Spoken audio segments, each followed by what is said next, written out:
ಹೇಳ್ತಾನೆ ಇದೆ ಫ್ಯಾನು.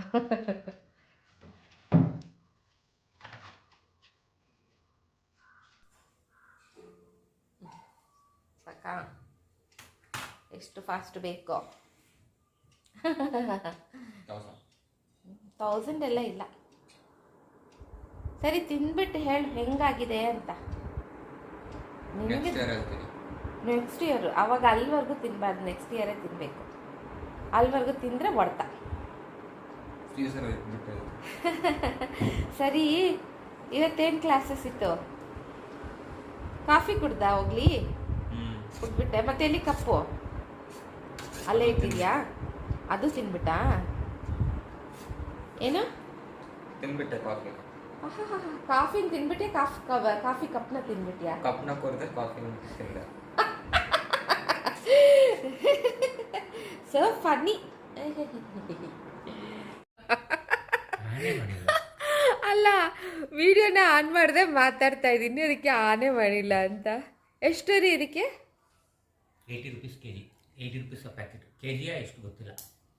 ಏನು ಅಂದ? 1/4 kg? 1/4 kgಗಿಂತ ಜಾಸ್ತಿ ಇದೆ ಅಂತ ಅನ್ಸುತ್ತೆ. ಅರ್ಧ ಕೆಜಿ ಇರುತ್ತಲ್ಲ.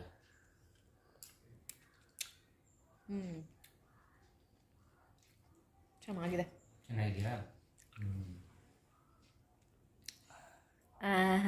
ಕಲರ್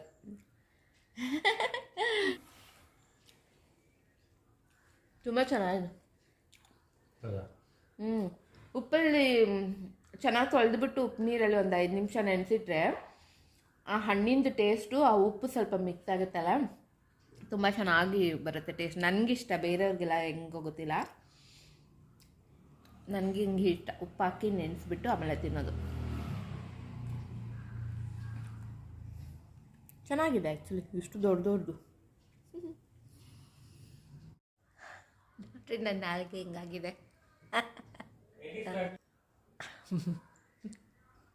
ಈಗ ಬ್ರೇಕ್ಫಾಸ್ಟ್ ಎಲ್ಲ ಮುಗಿಸಿ ಹೊರಗಡೆ ನನ್ನ ಗಿಡಗಳನ್ನು ನೋಡೋಣ ಅಂತ ಬಂದೆ. ಆ್ಯಕ್ಚುಲಿ ಮೊನ್ನೆ ನಾನು ಅಕ್ಕ ಮನೆಗೆ ಹೋಗಿದ್ದೆ, ಅದರ ವೀಡಿಯೋ ಮಾಡಿರಲಿಲ್ಲ. ಅಲ್ಲಿಂದ ಒಂದು ಕೆಂಪು ತುಂಬೆ ಹೂವಿನ ಗಿಡವನ್ನು ತೊಗೊಂಬಂದಿದ್ದೆ.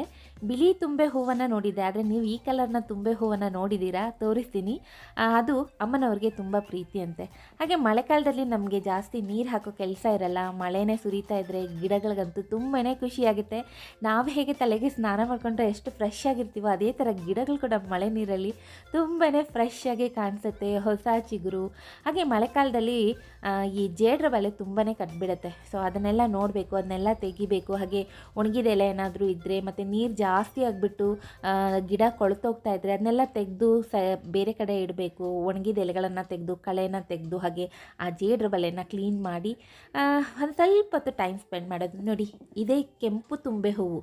ನಿಮಗೇನಾದರೂ ಇದ್ರ ಬಗ್ಗೆ ಗೊತ್ತಿತ್ತಾ? ಬಿಳಿ ತುಂಬೆ ಹೂವು ಗೊತ್ತು, ಆದರೆ ಕೆಂಪು ತುಂಬೆ ಹೂವು ನಾನು ಕೂಡ ಫಸ್ಟ್ ಟೈಮೇ ನೋಡಿದ್ದು. ಸೊ ಅದನ್ನು ಅಕ್ಕ ಮನೆಗೆ ಹೋದಾಗ ಅಲ್ಲಿ ಪಕ್ಕದ ಮನೆಯಿಂದ ತೊಗೊಂಡು ಬಂದು ನೆಟ್ಟಿದ್ದೀನಿ. ನೋಡೋಣ ಗಿಡ ಎಷ್ಟರ ಮಟ್ಟಿಗೆ ಬರುತ್ತೆ ಅಂತ. ಹಾಗೆ ಇದು ಮುಂದ್ಗಡೆ ಇರುವಂಥ ಗಿಡಗಳು, ಎಲ್ಲ ಗಿಡಗಳು ತುಂಬ ಚೆನ್ನಾಗಿ ಬರ್ತಾಯಿದೆ. ಹಾಗೆ ಡಸ್ಟ್ ಕೂಡ ತುಂಬ ಜಾಸ್ತಿ, ಸ್ವಲ್ಪ ಗಾಡಿಗಳು ವೆಹಿಕಲ್ಸ್ ಓಡಾಡೋದ್ರಿಂದ ಇಲ್ಲಿ ಎಲೆಗಳ ಮೇಲೆ ತುಂಬಾ ಡಸ್ಟ್ ಕೂತ್ಕೊಳ್ಳುತ್ತೆ. ಸೊ ಏನೂ ಮಾಡೋಕ್ಕಾಗಲ್ಲ, ಅವಾಗವಾಗ ಕ್ಲೀನ್ ಮಾಡ್ತಾನೆ ಇರಬೇಕು. ಸೊ ಗಿಡಗಳನ್ನು ನೋಡಿದ್ರೆ ಒಂಥರ ಖುಷಿಯಾಗುತ್ತೆ ಮನಸ್ಸಿಗೆ. ಹಾಗೆ ಅವತ್ತಿನ ದಿನ ತುಂಬ ಚೆನ್ನಾಗಿ ಹೋಗುತ್ತೆ ಅಲ್ವಾ? ನೀವು ಕೂಡ ನಿಮ್ಮ ಮನೆ ಹತ್ರ ಸ್ವಲ್ಪ ಜಾಗ ಇದ್ರೂ ಸ್ವಲ್ಪ ಗಿಡಗಳನ್ನು ಇಟ್ಕೊಳ್ಳಿ, ತುಂಬಾ ಖುಷಿಯಾಗುತ್ತೆ. Hi friends, welcome to my channel Geetha's vlogs in ಕನ್ನಡಕ್ಕೆ ಸ್ವಾಗತ. ಬೆಳಗ್ಗೆನೇ ಶುರು ಮಾಡೋಣ ಅಂದ್ಕೊಂಡೆ, ಬಟ್ ನಾನು ಮಾತಾಡೋಕ್ಕಾಗಿರಲಿಲ್ಲ, ವೀಡಿಯೋಸ್ ಎಲ್ಲ ಮಾಡಿಕೊಂಡೆ. ಬೆಳಗ್ಗೆನೇ ಸ್ನಾನ ಆಯಿತು, ಪೂಜೆ ಆಯಿತು. ಬೆಳಿಗ್ಗೆ ಬ್ರೇಕ್ಫಾಸ್ಟ್ಗೆ ದೋಕ್ಲ ಮಾಡಿದ್ದೆ, ವೈಟ್ ದೋಕ್ಲ. ಅರಿಶಿನ ಪುಡಿ ಹಾಕಿದ್ರೆ ಕಲರ್ ಆಗಿಬಿಡತ್ತೆ ಅಷ್ಟೇ. ನನಗೆ ದೋಕ್ಲ ಅಂದರೆ ತುಂಬ ಇಷ್ಟ, ಅದು ಮೀಠಾ ಚಟ್ನಿ ಜೊತೆ ತುಂಬಾ ಇಷ್ಟ ಆಗುತ್ತೆ. ಇವನ್ ನನ್ನ ದೊಡ್ಡ ಮಗನಿಗೆ ಕೂಡ ಇಷ್ಟ. ಅದು ಅಲ್ಲದೆ ಈಗ ನನ್ನ ದೊಡ್ಡ ಮಗನಿಗೆ ಇಂಟರ್ನಲ್ ಶುರುವಾಗಿದೆ. 8:45ಗೆ ಅವನು ಅಟೆಂಡ್ ಮಾಡಲಿಕ್ಕೆ ಹೋಗಬೇಕು. ಅದಕ್ಕೆ ಮುಂಚೆ ನಾನು ಅವನಿಗೆ ಬ್ರೇಕ್ಫಾಸ್ಟನ್ನು ಕೊಡಬೇಕು. ಬೈ ಚಾನ್ಸ್ ಸ್ವಲ್ಪ ಲೇಟ್ ಆಗಿಬಿಟ್ರೆ ಅವನು ಅಟೆಂಡ್ ಮಾಡೋಕ್ಕೆ ಹೋದರೆ ಇನ್ನು 11:15ಗೆ ವಾಪಸ್ ಬರೋದು. ಸೊ ನಾನು ಅದಕ್ಕೆ ಬೇಗ ಮಾಡಿಬಿಡೋಣ ಅಂದ್ಕೊಂಡು, ಆ್ಯಕ್ಚುಲಿ ಈ ರೆಸಿಪಿನ ಶೇರ್ ಮಾಡೋಣ ಅಂದ್ಕೊಂಡಿದ್ದೆ, ದೋಕ್ಲ ಮಾಡೋದು. ಸರಿ, ನೆಕ್ಸ್ಟು ಫ್ರೀಯಾಗಿರುವಾಗ ಯಾವಾಗಲಾದ್ರೂ ಮಾಡ್ತೀನಿ. ಒಂಚೂರು ಲೇಟ್ ಆದರೂ 11:15ವರೆಗೂ ಅವನಿಗೆ ಬ್ರೇಕ್ಫಾಸ್ಟು ತಿನ್ನೋಕ್ಕಾಗೋದಿಲ್ಲ. ಡ್ರೈ ಫ್ರೂಟ್ಸ್ ತಿಂದಿರ್ತಾನೆ, ಬಟ್ ಬ್ರೇಕ್ಫಾಸ್ಟು ಡ್ರೈ ಫ್ರೂಟ್ಸು ಹೊಟ್ಟೆ ತುಂಬ್ದಂಗೆ ಆಗಲ್ಲ ಡ್ರೈ ಫ್ರೂಟ್ಸ್ ತಿಂದರೆ. ಸೊ ಹಾಗಾಗಿ ಬ್ರೇಕ್ಫಾಸ್ಟನ್ನು ಮಾಡಬೇಕಾಗಿತ್ತು. ಮತ್ತು ವೀಡಿಯೋ ಮಾಡೋಕ್ಕೋದ್ರೂ ಸುಮಾರು ಟೈಮ್ ಆಗೋಗ್ಬಿಡುತ್ತೆ. ಸೊ ಹಾಗಾಗಿ ವೀಡಿಯೋ ಮಾಡಲಿಲ್ಲ. ಬೆಳಿಗ್ಗೆ ಬ್ರೇಕ್ಫಾಸ್ಟ್ಗೆ ದೋಕ್ಲ ಮಾಡಿದ್ದೆ. ಹಾಗೆ ನನ್ನ ನಾಲ್ಗೆ ಕಲರ್ ನೋಡಿದ್ರಲ್ಲ, ನಮ್ಮ ಯಜಮಾನ್ರು ನೇರಳೆ ಹಣ್ಣನ್ನು ತೊಗೊಂಬಂದಿದ್ರು. ನಾನಿಲ್ಲೇ ತೊಳೆದು ಇಟ್ಕೊಂಡಿದ್ದೆ. ನನಗೆ ತುಂಬ ಇಷ್ಟ ನೇರಳೆ ಹಣ್ಣು. ಮುಂಚೆ ನಾವು ಸಣ್ಣ ಮಕ್ಕಳಲ್ಲಿ ನಮಗೆಲ್ಲ ಅಮ್ಮ ಎಲ್ಲ ಜಾಸ್ತಿ ತಿನ್ನೋಕ್ಕೆ ಬಿಡ್ತಾ ಇರಲಿಲ್ಲ. ಅದು ಕೆಮ್ಮಾಗುತ್ತೆ ಅಂತ ಹೇಳೋರು. ಅದಕ್ಕೆ ಕೆಮ್ಮಂದರೆ ಬರೀ ಕೆಮ್ಮಲ್ಲ, ನಾಯಿ ಕೆಮ್ಮು ಬರುತ್ತೆ ಅಂತ ಹೇಳೋರು. ಅದು ಯಾಕೆ ಗೊತ್ತಿಲ್ಲ. ಬಟ್ ಆ ಹಣ್ಣು ತಿನ್ನೋಕ್ಕೆ ಬಿಡ್ತಾ ಇರಲಿಲ್ಲ, ಜಾಸ್ತಿ ತಿನ್ನಲಿಕ್ಕೆ ಬಿಡ್ತಾ ಇರಲಿಲ್ಲ. ಮತ್ತು ಆವಾಗ ಬಂದು ತುಂಬ ಸಣ್ಣದಿರೋದು ನೇರಳೆ ಹಣ್ಣು. ಇವಾಗ ತುಂಬ ಎಷ್ಟು ದೊಡ್ಡದಿದೆ ನೋಡಿ, ಇಷ್ಟು ದೊಡ್ಡ ನೇರಳೆ ಹಣ್ಣು.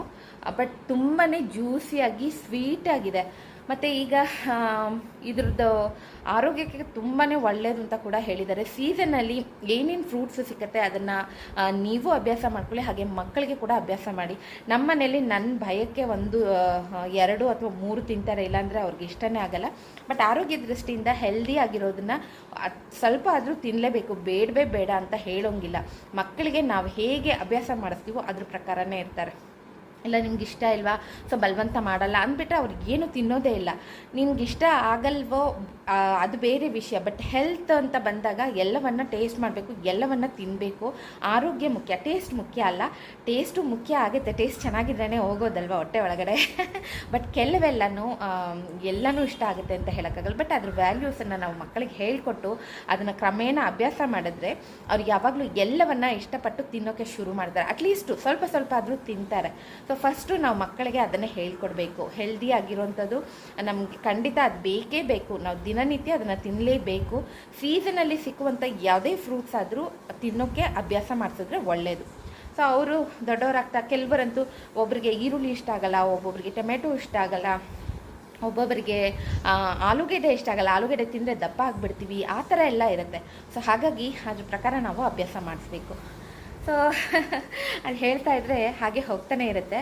ಇವತ್ತು ಮಧ್ಯಾಹ್ನಕ್ಕೆ ಸಿಂಪಲ್ ಆದಂಥ ಬೆಂಡೆಕಾಯಿ ಹುಳಿ ಮಾಡ್ತೀನಿ, ಅದರ ರೆಸಿಪಿಯನ್ನು ಶೇರ್ ಮಾಡ್ತೀನಿ. ಹಾಗೆ ನೀವು ನೋಡಿರ್ಬೋದು, ಮರ ಗೆಣಸು ಥರ ಇನ್ನೊಂದು ಚಿಕ್ಕದು ಸಿಕ್ಕತ್ತೆ, ಅದು ಆಲೂಗೆಡ್ಡೆ ಥರ ಸೈಜಲ್ಲಿರುತ್ತೆ. ಬಟ್ ಕಲರ್ ಬಂದು ಬ್ರೌನಿಷ್ ಆಗಿರುತ್ತೆ.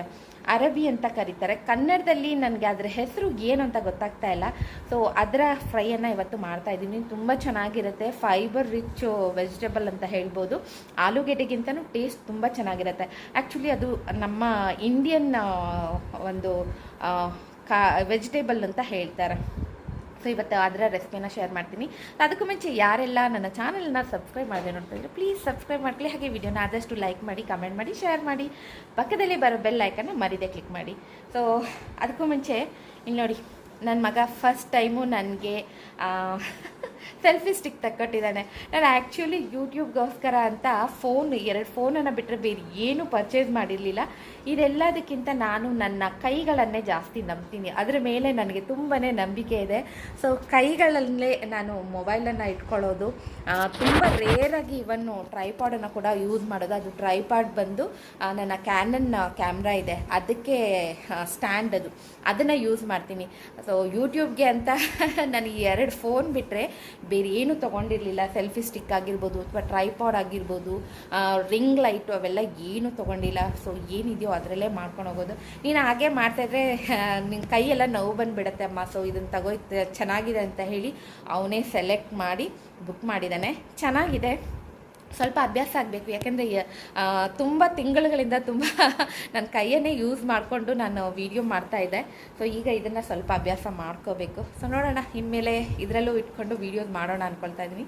ಸೊ ಹೇಗಾಗುತ್ತೆ ಹಾಗೆ, ಓಕೆನಾ? ಸೊ ಈಗ ತಡ ಮಾಡೋದು ಬೇಡ. ಆಲ್ಮೋಸ್ಟು 11:30, 11:40 ಆಗ್ತಾಯಿದೆ. ಅಡುಗೆ ಮಾಡಬೇಕು. 1-1:30 ಅಷ್ಟೊತ್ತಿಗೆ ಅಡುಗೆ ರೆಡಿ ಆಗಿಬಿಡಬೇಕು. ಸೊ ಹೋಗೋಣ ಕಿಚನ್ಗೆ. ಈ ರೆಸಿಪಿಯನ್ನು ಖಂಡಿತ ನೀವು ಟ್ರೈ ಮಾಡಿ ಅಂತ ಹೇಳ್ತೀನಿ. ತುಂಬಾ ಚೆನ್ನಾಗಿರುತ್ತೆ. ಬೆಂಡೆಕಾಯಿ ಹುಳಿ ಹಾಗೆ ಅರಬಿ ಫ್ರೈ. ಸೊ ಬನ್ನಿ ಹೋಗೋಣ, ಕಿಚನ್ ನಮಗೋಸ್ಕರ ಕಾಯ್ತಾ ಇದೆ.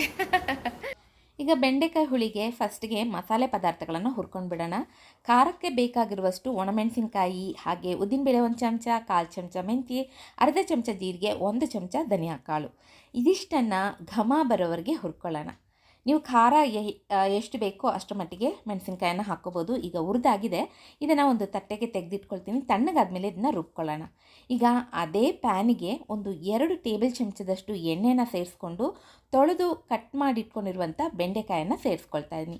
ಎಣ್ಣೆಯಲ್ಲಿ ಉರಿಯೋದ್ರಿಂದ ಬೆಂಡೆಕಾಯಿ ಲೋಳೆ ಆಗೋದಿಲ್ಲ. ಈಗ ತಣ್ಣಗಾಗಿರುವ ಮಸಾಲೆಯನ್ನು ನೀರು ಹಾಕ್ತಲೇ ಪೌಡ್ರ್ ಮಾಡ್ಕೊಂಡಿದ್ದೀನಿ. ಹಾಗೆ ಹುಣಸೆಹಣ್ಣು ಒಂದು ಅರ್ಧ ಕಪ್ನಷ್ಟು ತೆಂಗಿನ ತುರಿಯನ್ನು ಹಾಕಿ ನುಣ್ಣಗೆ ರುಬ್ಬಿಟ್ಕೊಂಡಿದ್ದೀನಿ. ಈಗ ಫ್ರೈ ಮಾಡಿ ಇಟ್ಕೊಂಡಿರುವಂಥ ಬೆಂಡೆಕಾಯಿ ಜೊತೆ ಈ ಮಸಾಲೆಯನ್ನು ಸೇರಿಸ್ಕೊಳ್ತೀನಿ. ಹಾಗೆ ಮಿಕ್ಸಿಯಲ್ಲಿ ಮಿಕ್ಕಿರುವ ಮಸಾಲೆಗೆ ನೀರನ್ನು ಸೇರಿಸ್ಕೊಂಡು ಹಾಕ್ಕೊಳ್ತಾ ಇದ್ದೀನಿ. ಇದನ್ನು ಸಿಮ್ಮಲ್ಲಿ ಇಟ್ಕೊಂಡು ಒಂದು 2 ನಿಮಿಷ ಹಸಿ ವಾಸನೆ ಹೋಗೋವರೆಗೆ ಇದನ್ನು ಬೇಯಿಸ್ಕೋಬೇಕು. ಜ್ಞಾಪಕ ಇಟ್ಕೊಳ್ಳಿ, ಸಿಮ್ಮಲ್ಲೇ ಇಟ್ಕೊಳ್ಳಿ. ಈಗ ನೋಡಿ ಕುದಿಯೋಕ್ಕೆ ಶುರುವಾಗಿದೆ, ಹಾಗೆ ಸೈಡಲ್ಲಿ ಎಣ್ಣೆ ಬಿಟ್ಕೊಳ್ಳೋಕ್ಕೆ ಶುರುವಾಗಿದೆ. ಈ ಹಂತದಲ್ಲಿ ಒಂದು ಅರ್ಧ ಕಪ್ನಷ್ಟು ಬೇಯಿಸಿಟ್ಕೊಂಡಿರುವಂಥ ತೊಗರಿಬೇಳೆ ಹಾಗೆ ಬೇಕಾಗಿರುವಷ್ಟು ನೀರನ್ನು ಸೇರಿಸ್ಕೊಂಡಿದ್ದೀನಿ. ಈಗ ರುಚಿಗೆ ತಕ್ಕಷ್ಟು ಉಪ್ಪನ್ನು ಹಾಕ್ಕೊಳ್ಳೋಣ. ತುಂಬಾ ಟೇಸ್ಟಿಯಾಗಿರುತ್ತೆ. ತುಂಬ ಸಿಂಪಲ್ ಆದರೂ ರುಚಿ ಮಾತ್ರ ತುಂಬಾ ಅದ್ಭುತವಾಗಿರುತ್ತೆ, ಒಳ್ಳೆ ಘಮ ಕೊಡುತ್ತೆ. ಹಾಗೆ ಈಗ ಸ್ವಲ್ಪ ಬೆಲ್ಲವನ್ನು ಹಾಕ್ಕೊಳ್ತಾ ಇದ್ದೀನಿ. ಬೆಲ್ಲ ಹಾಕ್ಕೊಂಡ್ರೆ ರುಚಿ ಜಾಸ್ತಿ, ಆಪ್ಷನಲ್ಲು, ನಿಮಗೆ ಬೇಕಿದ್ದರೆ ಹಾಕ್ಕೊಳ್ಳಿ, ಇಲ್ಲಾಂದರೆ ಬಿಡ್ಬೋದು.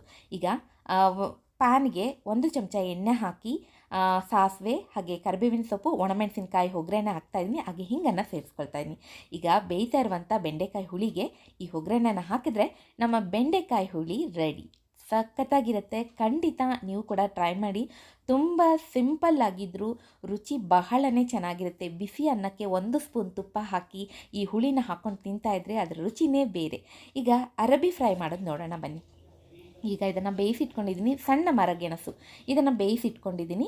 ಇದರ ಸಿಪ್ಪೆಯನ್ನು ತೆಗೆದು ಒಗ್ಗರಣೆ ಮಾಡ್ಕೊಳ್ಳೋಣ. ಇದು ಕೂಡ ತುಂಬ ಸಿಂಪಲ್ಲು. ಈಗ ಒಂದು ಟೇಬಲ್ ಚಮಚದಷ್ಟು ಎಣ್ಣೆ ಸೇರಿಸ್ಕೊಂಡಿದ್ದೀನಿ. ಹಾಗೆ ಸ್ವಲ್ಪ ಸಾಸಿವೆ ಹಾಗೆ ಜೀರಿಗೆಯನ್ನು ಹಾಕ್ಕೊಳ್ತಾ ಇದ್ದೀನಿ. ಇದೆರಡು ಚಿಟಪಟ ಅಂದ ಮೇಲೆ ಇದಕ್ಕೆ ಕರಿಬೇವಿನ ಸೊಪ್ಪು ಹಾಗೆ ಸ್ವಲ್ಪ ಬೆಳ್ಳುಳ್ಳಿಯನ್ನು ಜಜ್ಜಿ ಹಾಕಿದ್ದೀನಿ. ಬೇರೆ ಏನೂ ಇಲ್ಲ, ಈರುಳ್ಳಿ ಟೊಮೆಟೊ ಏನೂ ಇಲ್ಲ. ಈಗ ಅಚ್ಚ ಖಾರದ ಪುಡಿ ಹಾಗೆ ಅರಿಶಿನ ಪುಡಿಯನ್ನು ಎಣ್ಣೆಯಲ್ಲೇ ಫ್ರೈ ಮಾಡ್ಕೊಳ್ತಾ ಇದ್ದೀನಿ. ಈಗ ಬೇಯಿಸಿಟ್ಕೊಂಡು ಸಿಪ್ಪೆ ಸುಲಿದಿಟ್ಕೊಂಡಿರುವಂಥ ಸಣ್ಣ ಮರಗೆಣಸು ಅರಬಿಯನ್ನು ಇದಕ್ಕೆ ಸೇರಿಸ್ಕೊಂಡು ರುಚಿಗೆ ತಕ್ಕಷ್ಟು ಉಪ್ಪನ್ನು ಹಾಕ್ಕೊಂಡ್ರೆ ನಮ್ಮ ಸಿಂಪಲ್ ಆದಂಥ ಫೈಬರ್ ರಿಚ್ ಅರಬಿ ಫ್ರೈ ರೆಡಿ. ಎಷ್ಟು ಸಿಂಪಲ್ ಅಲ್ವಾ, ತುಂಬಾ ಬೇಗ ಆಗುತ್ತೆ, ರುಚಿ ತುಂಬಾ ಚೆನ್ನಾಗಿರುತ್ತೆ. ಆಲೂಗೆಡ್ಡೆ ಪಲ್ಯಕ್ಕಿಂತ ಇದು ತುಂಬಾ ಸೂಪರ್ ಆಗಿರುತ್ತೆ. ಸೊ ಖಂಡಿತ ನೀವು ಕೂಡ ಟ್ರೈ ಮಾಡಿ. ಸೊ ಮಧ್ಯಾಹ್ನ ಊಟ ಎಲ್ಲ ಆಗಿ ಕಿಚನ್ ಎಲ್ಲ ಕ್ಲೀನ್ ಮಾಡಿ ನನ್ನ ಫೇವ್ರೆಟ್ ಜಾಗದಲ್ಲಿ ಬಂದು ಕೂತ್ಕೊಂಡು ಸ್ವಲ್ಪ ಹೊತ್ತು ಮ್ಯೂಸಿಕ್ ಕೇಳ್ತಾ ಈ ಗಿಡಗಳನ್ನು ನೋಡ್ತಾ ಇದ್ದರೆ ಟೈಮ್ ಹೋಗೋದೇ ಗೊತ್ತಾಗಲ್ಲ. ಸಾಯಂಕಾಲಕ್ಕೆ ಇವತ್ತು ಮಂಗಳೂರು ಬೋಂಡ ಮಾಡೋಣ ಅಂತ ಅಂದ್ಕೊಂಡಿದ್ದೀನಿ. ಸೊ ಮಂಗಳೂರು ಬೋಂಡನ ಮಾಡ್ತೀನಿ. ಅದರ ರೆಸಿಪಿಯನ್ನು ನೆಕ್ಸ್ಟು ಯಾವಾಗಲಾದರೂ ನಿಮ್ಮ ಜೊತೆ ಶೇರ್ ಮಾಡ್ಕೊಳ್ತೀನಿ. ಸೊ ಬೆಳಗ್ಗೆಯಿಂದ ಸಾಯಂಕಾಲದವರೆಗಿನ ನನ್ನ ದಿನನಿತ್ಯದ ರೋಟೀನ್ ಹೇಗಿರುತ್ತೆ, ನಾನು ಮಾಡುವ ರೆಸಿಪಿಗಳನ್ನು ನಿಮ್ಮ ಜೊತೆ ಶೇರ್ ಮಾಡ್ಕೊಂಡಿದ್ದೀನಿ. ತುಂಬ ಸಿಂಪಲ್ ಆಗಿರುತ್ತೆ, ಆದರೆ ಯಾರು ಬೇಕಾದರೂ ಈಸಿಯಾಗಿ ಮಾಡ್ಕೋಬೋದು. ಸೊ ಈ ವಿಡಿಯೋ ಇಷ್ಟ ಆಗಿದ್ದರೆ ಖಂಡಿತ ನನ್ನ ಚಾನಲ್ಗೆ ಸಬ್ಸ್ಕ್ರೈಬ್ ಮಾಡ್ಕೊಳ್ಳಿ. ಹಾಗೆ ವಿಡಿಯೋನ ಆದಷ್ಟು ಲೈಕ್ ಮಾಡಿ, ಕಮೆಂಟ್ ಮಾಡಿ, ಶೇರ್ ಮಾಡಿ. ಪಕ್ಕದಲ್ಲಿ ಬರೋ ಬೆಲ್ ಐಕನ್ನ ಮರೀದೆ ಕ್ಲಿಕ್ ಮಾಡಿ.